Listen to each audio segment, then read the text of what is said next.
Resume तो आपका सही है। पैसा लाए हैं? पैसा? कैसा पैसा? अखबार में तो फ्री में लिखा था, पैसा देना पड़ेगा क्या? हाँ हाँ, पैसा देना पड़ेगा। पैसा देंगे तभी तो नौकरी मिलेगा। पैसा लगेगा? हाँ सर कितना लगेगा फिर भी? ज़्यादा नहीं, बस 5 लाख रुपया दे दीजिए और कल ही से नौकरी ज्वाइन कर लीजिए। ठीक है सर, मैं घर जाके आपको फ़ोन करके बता दूंगा। ठीक है, जाइए, पैसा जब जमा करा दीजिएगा, नौकरी आपको मिल जाएगी। ठीक है सर, नमस्ते। नमस्ते।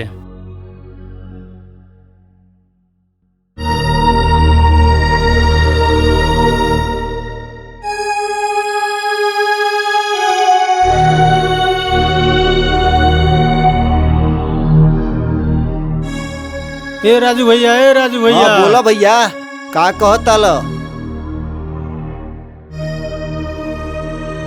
ए मर्द, तेरा लइकवा का नौकरिया नहीं लगल का?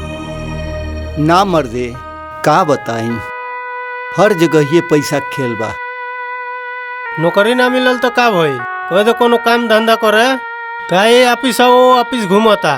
का बताई भाई, ओकरा पढ़ौले लिखोले में इतना पैसा लाग गईल, अब ओकरा नौकरी खातिर पैसा कहाँ से ले आई? और ऊ बा त खाली नौकरिये पर तुलल बा कि नौकरिये करब, दूसर कोनो काम नहीं करब। तो लइकवा तोहरे न लेके झेलो। हाँ भैया, झेलते न बनी।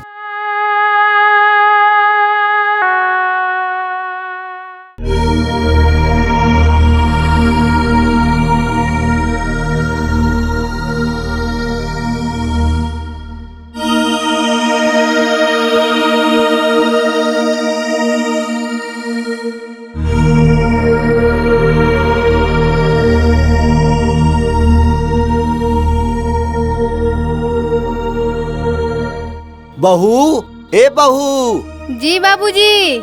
खाना ले आवो तो। लावतानी, बैठी।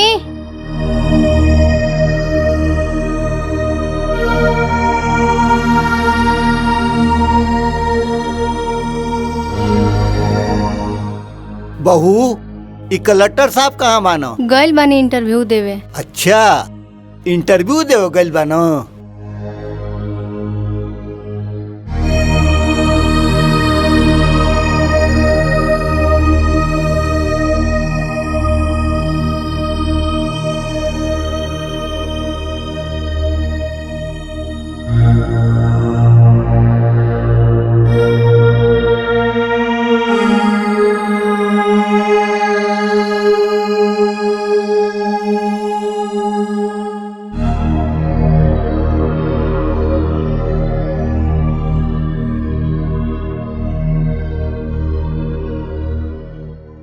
आ गई ना कलेक्टर साहब।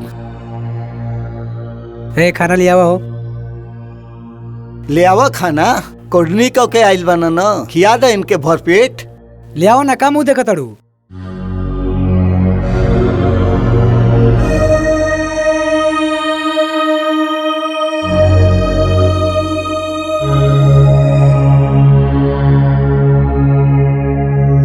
हाथ धो ले दो।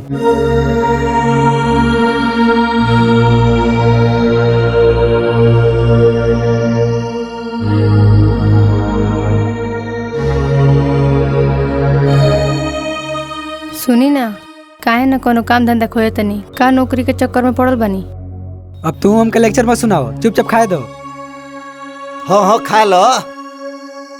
कमा के ले आइल बाला न, कमा के ले तो तौरी नाकी पर बीख रही। लो जा, तनी खा जा। खानवा तो खा ली। जब देखो तब सुनाओते रहता लो। दे दो, खा ले। हाँ हाँ, जा, जहाँ जाता ला जा।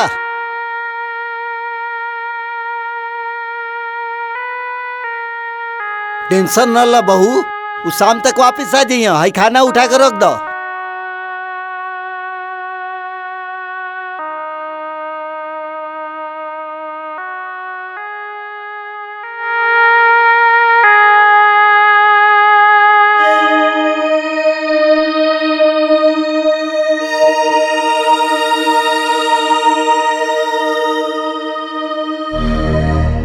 अरे राजा, ये जगह करता हो? कुछ नहीं, आओ बैठो।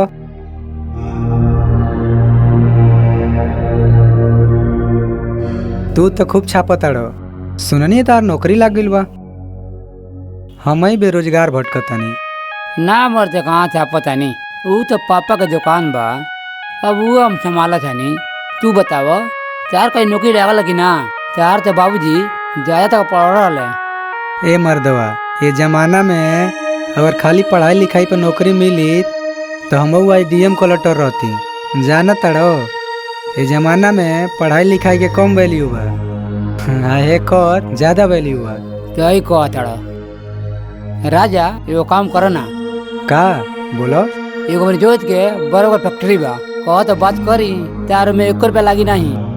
जितना तू बर्फ बेचे वो तो कमीशन मिली, बुझलो? कहो तो बात करो तनी।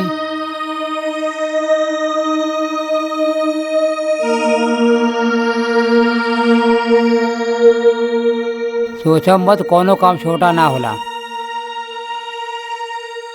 चलो ठीक बा, बात कर लियो, हम भी ने चले। ठीक बा राजा, बिन चल दिया हम बात कर लेब। ठीक बा।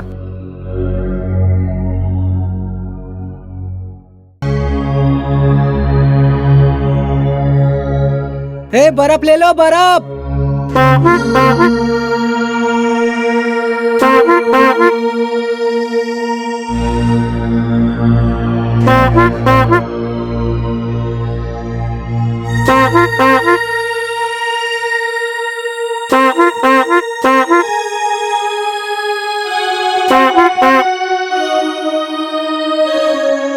पाँच वाला बर्फ दबा। रुको जा दे तनी। ए रुक जा। लो पैसा दो। लो लो लो ले लो। तुम पैसा दो। अरे ये तो राजू भाई के लड़कवा हो, बर्फ बेचा था काई। चली तो नहीं, राजू भाई से मजा ले ली।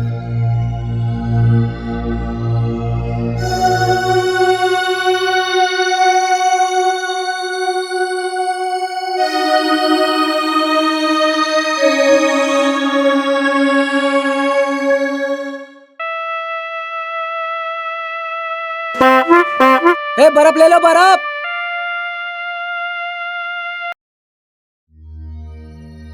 राजू भाई, ए राजू भाई, हाँ। अरे मर्दवा बाहर निकलो। का हो, का कहता लो? ये मत तार लड़कवा तो बड़ा बढ़िया नौकरी करता हो। नौकरी करता? कौन नौकरी करता? ये मत तार लड़कवा तो बर्फ बेचता। बर्फ बेचता? ई क्या कहता लो? हाँ, बर्फ बेचता। बहने के तो देखनी है गौवा में, देखला से तो मुंह छुपाए लगल हो। चलो ठीक बा, वैसे हमारा का करब हम सोचनी तो के बता दी। चलो ठीक बा, हम चल तनी।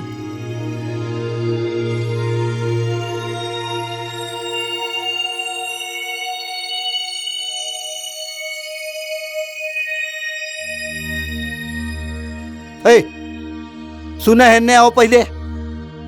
अच्छा पता लग गलो बुझाता।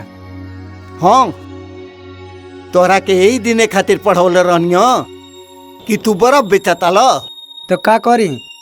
तू ही ने रोज रोज घर में उतरल कि काम कर काम कर। अब बर्फ बेचतन तो बेकार लगता।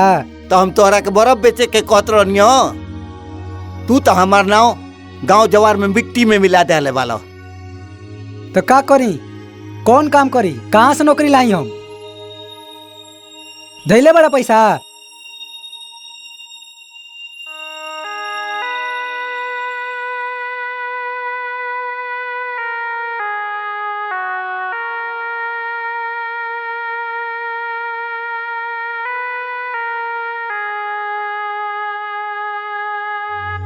बेटा तू ही सब काम करब तो गांव जवार में कितना बेइज्जती हमनी के हुई, कभी सोचले बाला?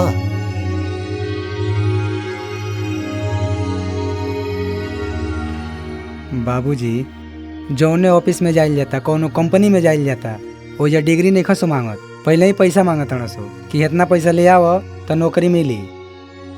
और अपने के लगे पैसा ना हो पाई ना कोनो जमाना में हमके नौकरी मिली।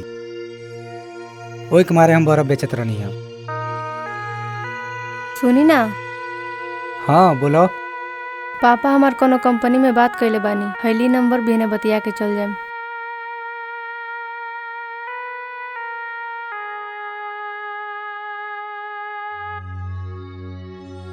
जा बेटा, एवजा एक बार जाके देख लो। बहू जहाँ कहतली का पता ओइजा तोहर नौकरी कहीं लाग जाओ। ठीक बा बाबूजी।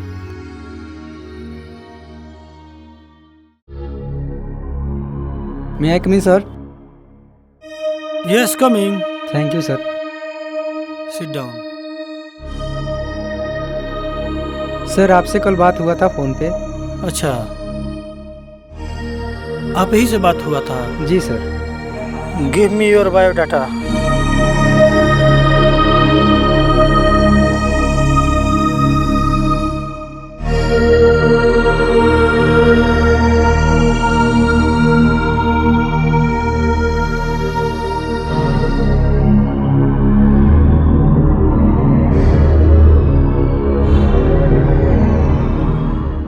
Very good. Thank you sir. आपका क्वालिफिकेशन तो अच्छा है, सभी सब्जेक्ट में आपका नंबर अच्छा आया है। थैंक यू सर। आपके पिताजी क्या करते हैं? किसान है, खेती बाड़ी करते हैं। अच्छी बात है। आपका सर्टिफिकेट देख के मुझे बहुत खुशी हुई। पहली बार इतना टैलेंटेड मैन मेरे ऑफिस पे आया है। Proud of you. Okay sir, thank you sir. तो मैं ये नौकरी पक्का समझूँ ना? यस यस, कल से आप ज्वाइनिंग कर सकते हैं।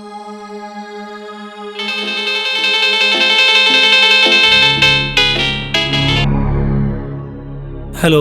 हेलो, डीएम साहब बोल रहे हैं? जी। कल मैं एक लड़का भेज रहा हूँ, उसका सिलेक्शन कर दीजिएगा। और हाँ, पैसा की टेंशन मत लीजिएगा, आपका हिसाब को मिल जाएगा। देखिएगा, वो मेरे बहुत ही करीब दोस्त का लड़का है, काम हो जाना चाहिए।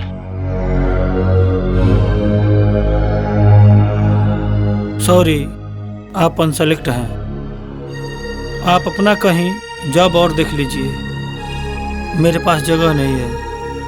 सर अभी तो आप बोले थे हो जाएगा। मैं बोला ना, जगह नहीं है। पहले जगह था, अभी नहीं है। You can go.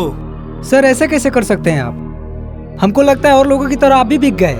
Mind your language, just get out.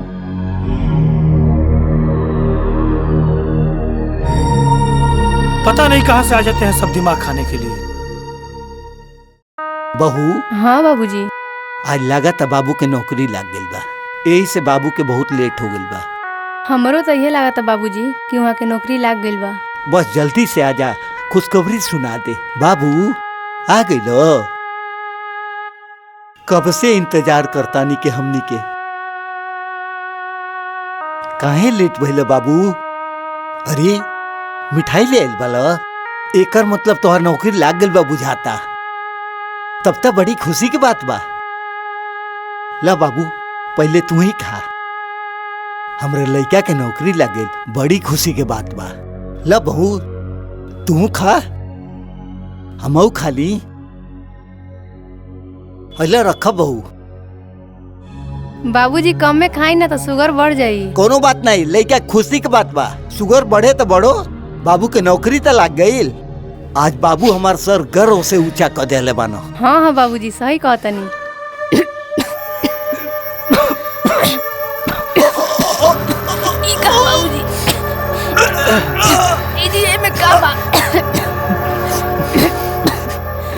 बाबू